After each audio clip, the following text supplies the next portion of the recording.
Hey everyone, and welcome back to my channel, or if you're new here, my name is Josh, and in today's video I'm going to be reviewing the Wells Fargo Signify Business Cash Credit Card. So I'll be going over the main features of this card, its pros as well as its drawbacks. So hopefully by the end of this video you'll have a much better idea of whether or not this credit card is a good fit for you. But before we go ahead and dive into the main features of this card, if you wouldn't mind helping me out real quickly by just giving this video a like, that just helps out with the good old YouTube algorithm, and also consider subscribing to my channel if you have not already. Plus, if you would like to receive up to $200 in free stock, in a pinned comment below, I will be leaving a link to Robinhood. All you have to do is once you click on that link is just sign up for a free account and then simply link your bank account. You do not even have to make an opening deposit. At that point in time, Robinhood will be sending you one free stock worth all the way up to $200. Okay, so diving right into the main features of this credit card. First off, we're going to be talking about cash back and how you can earn it with this card. So with this card, you'll be earning an unlimited 2% cash back on all transactions across all categories. Once again, there are no caps, so it doesn't matter whether you spend 1 penny or if you spend $1 million. On all those transactions, you will be earning a flat amount, 2% in cash back. Now with this card, there's also going to be a spend bonus as well. So as long as you're able to spend at least $5,000 within the first 3 months of having this credit card, you will be receiving a spend bonus of $500, which all in all is pretty solid. That's going to be a 10% discount on the first $5,000 you spend pretty much.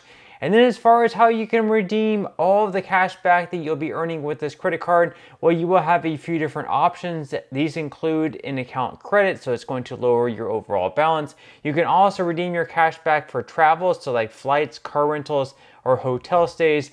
And then finally, you can also redeem your cash back for gift cards as well.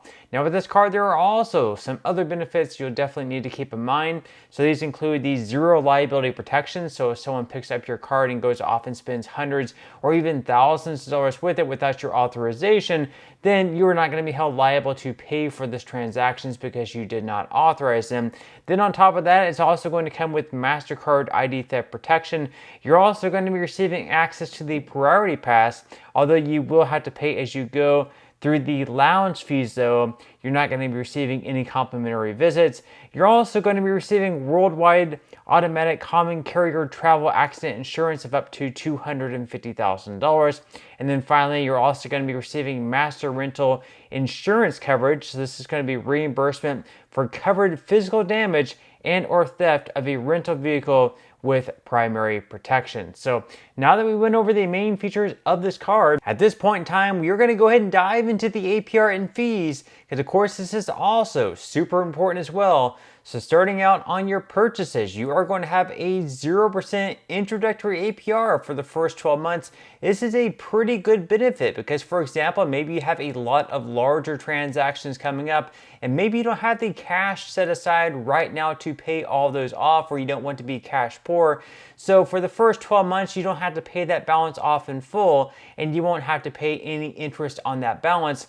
However, before those 12 months are up, you'll definitely want to make sure that that balance is paid off completely, because after the 12 months in, at that point in time, you are going to have an interest rate of anywhere between 18.49 and all the way up to 26.49%. And unfortunately, I see a lot of people make the mistake of building up a huge balance because they have a 0% introductory APR. And then whenever the 12 months in, they have this huge balance, but yet they don't have the cash set aside to pay that off in full. And then they end up having to pay a lot of interest. So that is definitely a trap that you'll definitely want to avoid falling into.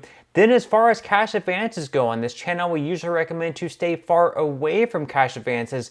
This, of course, should not be considered financial advice, just my own personal reasons. Usually with them, you have a very high interest rate, plus you have to pay a lot of fees as well. But if you do decide to take out a cash advance with this card, just know that your interest rate on them is going to be a whopping 29.99% plus a lot of fees as well, which we are going to go ahead and dive into right now. So as far as the fees fees go, starting out on your cash advances, you are going to have a fee of either $10 or 5% of the amount of each cash advance, whichever happens to be greater. So if you take out a cash advance of $300, in that case, your fee is going to be $15 on top of the 29.99% interest rate. Then on top of that, with this card, unfortunately, there is going to be a foreign transaction fee of 3%. So if you travel abroad, whether it's for business or for personal reasons, and you use this credit card while abroad, unfortunately, you are going to be hit with a 3% foreign transaction fee,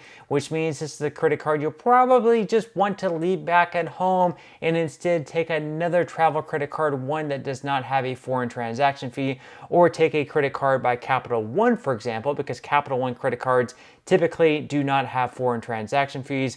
Then on top of that, there's also going to be a late payment fee of up to $40. Now, if you happen to pay late once, maybe even twice, you could always try calling into Wells Fargo and ask if they will waive that fee for a one or maybe even second time convenience. Sometimes they will, sometimes they won't. It definitely does not hurt to try. But in the future, or even right now starting out, you might want to consider setting up autopay, marking your calendars, do whatever you have to do. Make sure that you are paying on time. That way you can avoid having that late payment fee of once again up to $40. And then finally, as far as the annual fee goes with this credit card, another pretty good benefit of this card is the fact that there are no annual fees. So you don't have to sit around and consider every single year whether or not this credit card is worth renewing or not, because there are no annual fees. So you might as well go ahead and keep it. So now that we went over the main features of this card as well as the APR and fees, at this point in time, I'm going to go ahead and dive into what I would consider to be the best things about this credit card and the worst things about this credit card.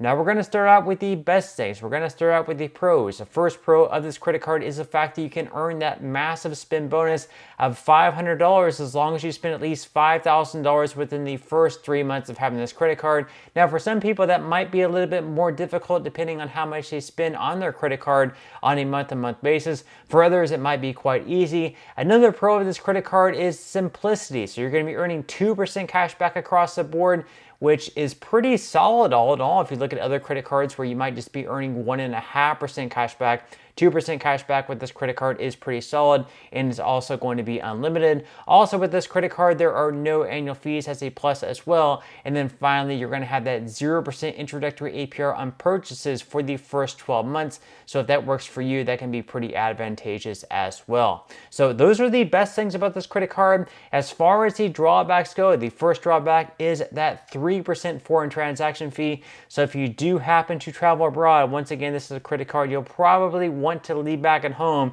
That way you can avoid the 3% foreign transaction fee and instead take one that does not have foreign transaction fees. Then on top of that, I guess if I wanted to be super picky, I could say they don't offer any other categories where you can earn even more than 2% cash back. It would be great, for example, if you earn 2% cash back on everything. And then on other things like office supplies or travel or something like that, maybe you could earn 3, 4, or even 5% cash back. They don't offer that. Instead, 2% cash back across the board. Also, on top of that, you cannot transfer your dollars to like travel partners or anything like that to boost your value. Again, though, that's really just me being super picky. And then finally, you must also have a Wells Fargo checking or savings account to apply online. So for some people, that might be jumping through extra hoops just to apply for this credit card, at least online. But to sum this card up, all in all, I would say it's a really solid credit card to have. You're getting really solid cash back at 2% cash back. You're also going to have the ability to earn the $500 in spend bonus. So all in all, this is a pretty good credit card to have, and definitely one that I would recommend. But that's all we have for today's review. I certainly hope that you enjoyed and found value out of it.